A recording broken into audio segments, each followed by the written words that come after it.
And so that's what started to happen with the emergence of this new integral level. It had a fifth person perspective, so it could reflect on the fourth person, postmodern. And it could see not only their differences, but something they couldn't see, which were the universals, the things that were true for all people. And of course they acknowledge there are differences for all people, absolutely. But there are also commonalities. There are also things that are the same for people.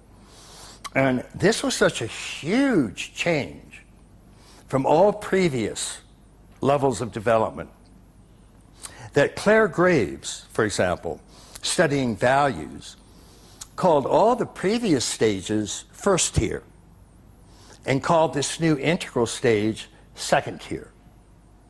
And he said it marks a, quote, monumental leap in meaning.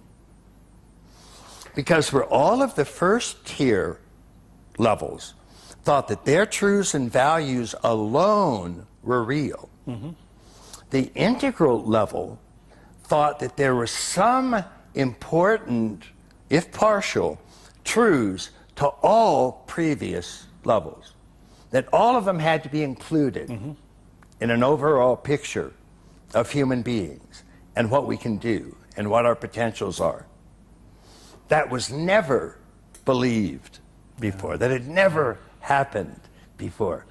And so all of a sudden now we have some mental attitudes that have changed, asking the fundamental question, which is, which of these systems is right and which of them are wrong? They changed that to saying, how can they possibly all be right? Because no mind is capable of producing 100% error. As we say, nobody's smart enough to be wrong all the time. So that was an entirely different approach to philosophy, psychology, reality, sociology, arts. It wasn't saying which is right and which is wrong, which is right and which is wrong. But how can there be a universe where all of these fit? Humanity's never lived under those circumstances, ever. And that's what makes this, quote, a monumental leap in meaning. And as individuals make that monumental leap, they find truth, not only in all the previous levels.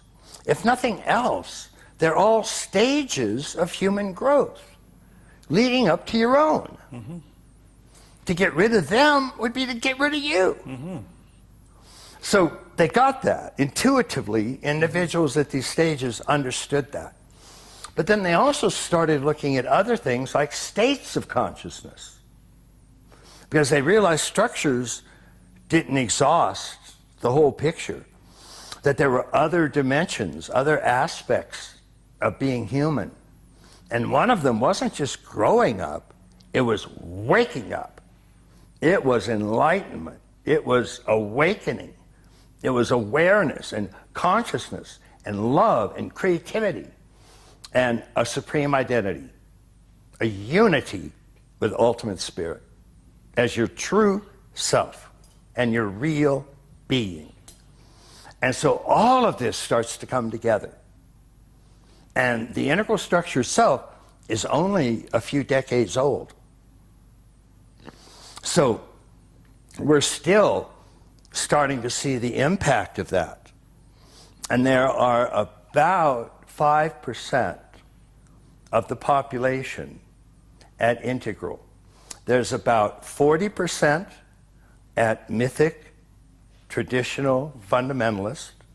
There's about 50% at modern, rational, scientific. And there's about 25% at postmodern, pluralistic, multicultural. And then 5% at integral. So integral is the leading edge. That's where it's starting to grow. But that's where we can include scientific truths and spiritual truths and psychological truths and sociological truths, and start to try to fashion a picture where we can learn something from all of these. And all of these are brought together under one tent to give us indicators of how to live a full life. And that means how to be free by waking up. Because that's what enlightenment does. It gives you radical freedom from being identified or caught in any individual thing. Why? Because you're all of them. So you're radically free. Fullness. Why? Because you are one with everything. Your being is full of the entire universe. You are saturated with everything. There's nothing outside of you that you could fundamentally want, nor is there anything outside of you that can hurt you. So fear drops. The Upanishads say, wherever there is other, there is fear. There's no other here. You're everything. Does it mean that if, for example, we became enlightened at this moment, it's not you who are talking to me, it's me who are talking to me and hearing by me at the same time, and also this includes all other perspective, all other Russian waiting for this record to be watched when I turn back. So it's a kind of giant and unlimited perspective. Absolutely. Including everything. Absolutely. It is flourishing. It's freedom, it's fullness, it's flourishing. Because you are bringing the very best that you have in all of these areas. And so that is an extraordinary capacity. And then finally, it's fully functioning. It's taking advantage of all of these dimensions, and it's using all of them. And it's driven by, in most cases, what is generally called a bodhisattva vow. Which simply says, I vow to gain enlightenment as quickly as I can so I can help all others awaken as well. And so that's the service component. And it started from Nagarjuna, actually, Mahayana Buddhism, these new fundamental attitudes. Yes, absolutely. And second will tuning. Yes. And it's fundamentally paradoxical. Because there are no others to save, therefore I vow to save them all. And that's the paradox of there being only spirit. And yet some of us don't realize that. So we think we're separate. Yeah, in original Buddhism, the path of Shravaka and path of Pratyeka Buddha. Yes. Enlightenment only for myself, and this is main point. Yes. And the definition of suffering is life lived apart from spirit. And the definition of happiness or fulfillment is life lived as spirit. It's the same life. It's the same universe. It's, are you one with it, or are you separate from it? One with it, happy; separate from it, suffering. And so that's why the traditions usually claim to heal suffering. Not pain. Suffering. Pain still arises. But you're not contracting from it, you're not denying it, nor are you identified with it.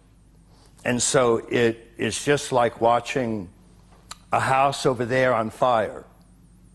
You see it, but it doesn't hurt you.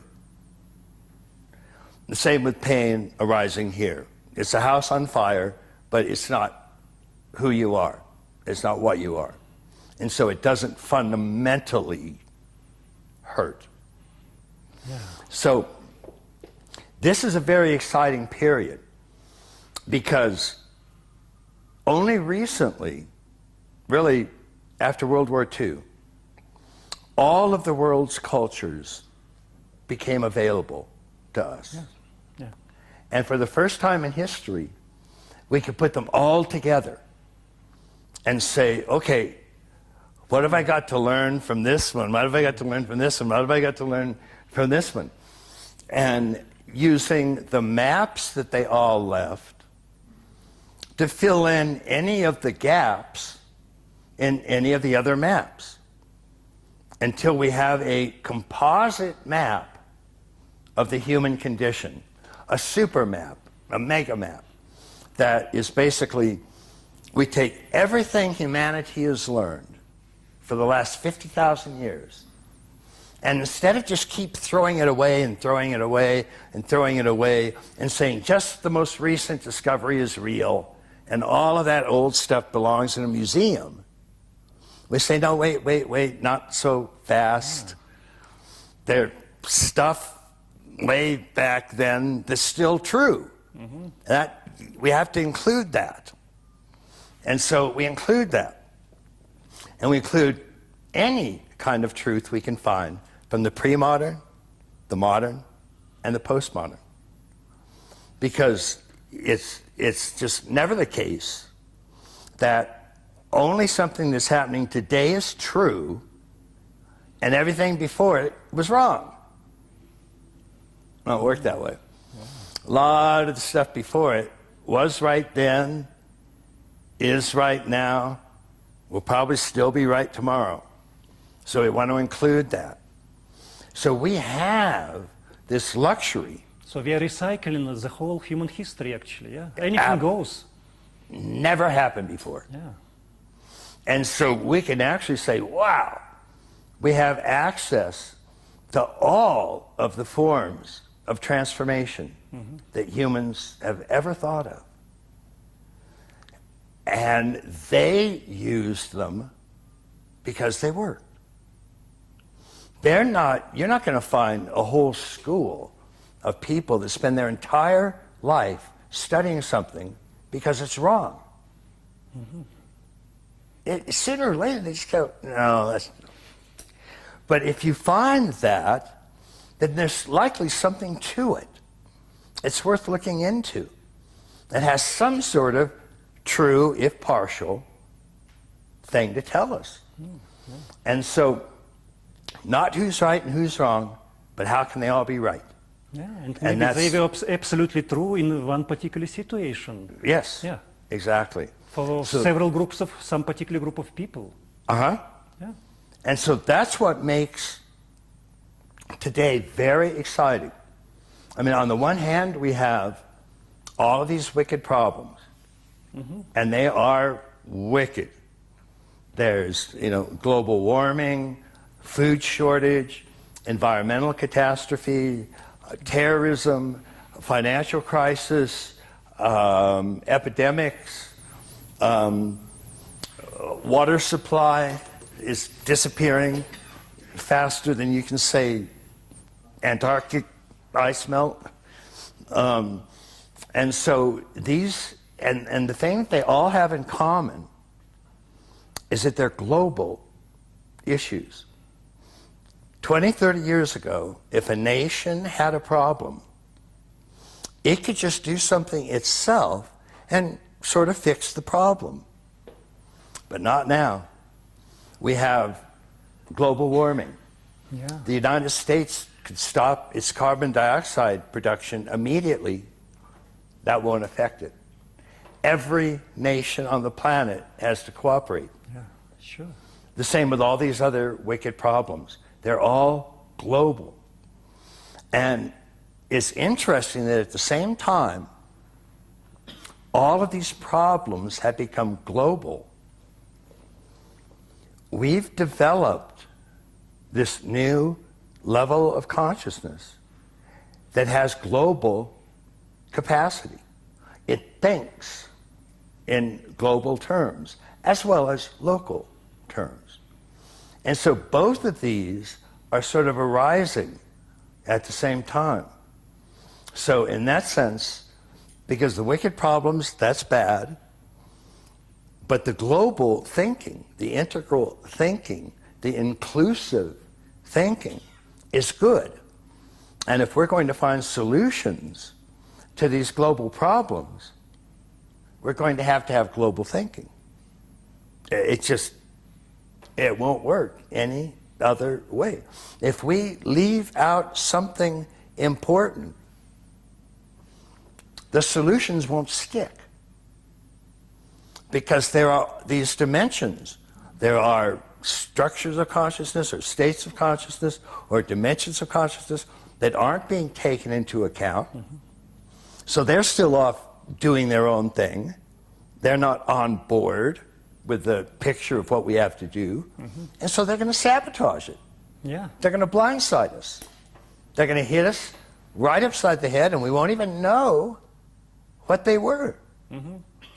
So they all have to be taken into account if we're going to actually have problems that work. So fortunately, that's come along.